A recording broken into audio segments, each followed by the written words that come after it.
Bandla elihle laseMpumalanga Holy Church in Zion. Ngithi-ke angithathe leli thuba nginifisele amaholidi anokuthula nokujabula kulesi sikhathi esikuso esimqoka kithi njengamaKristu. Salungiselela-ke bafowethu ukubungaza inkosi izinsuku zokuzalwa kwenkosi yethu Jesu Kristu eyafela isono sethu ukuba sisindiswe esonweni.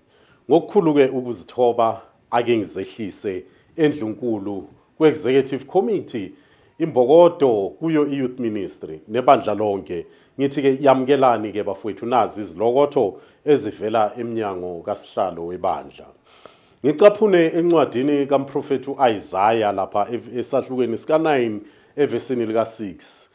Ngokuba sizalelwa umntwana, siphiwa indodana, umbuso uyakuba semahlombe akhe, negama lakhe liyakuthiwa umluleki omangalisayo, uNkulunkulu onamandla, uyise ongunaphakade, inkosi yokuthula. Lokhu-ke kuyasikhumbuza ukuthi-ke lesi isikhathi sokuthula nentokozo ekumele sibonakalise kubo bonke abasizweni. Lokhu singakubonakalisa kanjani na? Ngokuchitha isikhathi esiningi nemindeni yethu noma ekukhombiseni umusa kulabo abangenayo inhlanhla yokuba nemindeni kulesi sikhathi sonyaka, nakulabo abasemisebenzini bangakwazi ukuba nemindeni ngenxa yemisebenzi, noma umusa kulabo abawudingayo. Sikhumbule ukuthi-ke akekho ofisa ukuzibona esimeni esingenayo intokozo. Sikhumbule nalabo esibeke izihlobo zabo kulonyaka abasekuzileni kulesi sikhathi. Sithokoze-ke futhi-ke nalabo ababusisiweyo ngumendo ngoba uNkulunkulu womusa ube nabo.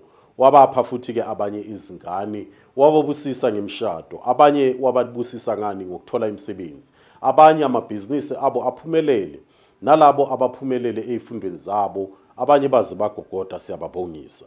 Sibonge futhi-ke noNkulunkulu ekwazile ukulisimamisa ibandla lethu noma siye sahlangabezana ney'nselele zokuthunazeka kwesithunzi sebandla, salahlekelwa ngamalunga ngokushiya ibandla. Kodwa-ke abanye balishiye ibandla ngokubizwa nguNkulunkulu. Sithi-ke kulabo imindeni yabo ayiduduzeke, sengathi nemoya yabo ingalala ngokuthula. Kodwa sikwazile-ke uqina emandleni. uNkulunkulu emuhle kithi wasinikeza amandla okubhekana nazo zonke-ke izimo.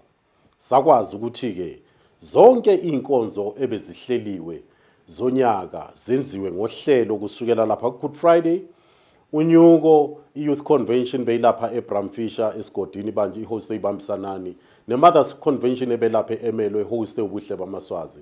Ekuyizo-ke iy'nkonzo esiyiqhenya ngazo ezikhombisa ubunqayizivele benkonzo eMpumalanga Holy Church in Zion. Engincenga-ke kakhulu kini bandla ukuthi-ke sivikele futhi-ke sibuyise isithunzi sebandla. Ngincenge i-Youth Ministry ukuthi-ke masithatheni amandla amasha kulamaholidi ukuthi-ke sibuye ngamandla kunyaka ka-2026 ngoba ikusasa lale nkonzo lisezandleni zenu. Ubuholi bebandla, Executive Committee, Imbokodo Committee, Youth Committee, ngithemba ukuthi-ke sifundile kulonyaka ukuthi-ke izimo lapho abaholi benemibono engqubuzanayo, izinto eziza kuqala noma ukwethembeka kudala okukhulu ukudideka. Isimilo futhi-ke esiphansi, I'm talking about the low moral, neminye imisebenzi iyeyema ngenxa yokungqubuzana kwemiqondo. Ngithi kini nanka amaholidi okuthula, masikhumbuleni ukuthi-ke izinjongo zabaqambi balenkonzo kwakuyini kwasekuqaleni. Sibeke inkonzo phambili kweyifiso zethu. Unyaka omusha sibuye nemiqondo yokuthembeka ey'khundleni esibolekwe zona ile bandla eMpumalanga Holy Church in Zion esiliholayo.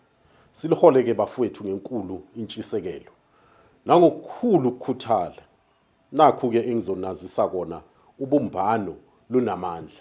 Ngalo khisimuzi-ke bafowethu sengathi-ke ningathola ukuphumula, nikhumbule ukuthi-ke anizona nje izinceku zebandla, ningabantwana abathandekayo bakaNkulunkulu. Njengoba nisebenza ngokungakhathali ukubusisa abanye, yazini-ke ukuthi-ke uNkulunkulu uyajabula ngani. Njengosihlalo nomndeni wakaMthembu sinifisela ukhisimuzi omuhle nonyaka omusha onezibusiso. Sengathi-ke uNkulunkulu anganibusisa ngokuchichimayo kulesi sikhathi sikakhisimuzi. kanjalo nonyaka umusha uzayo ka-2026. Ngithi uNkulunkulu anibusise.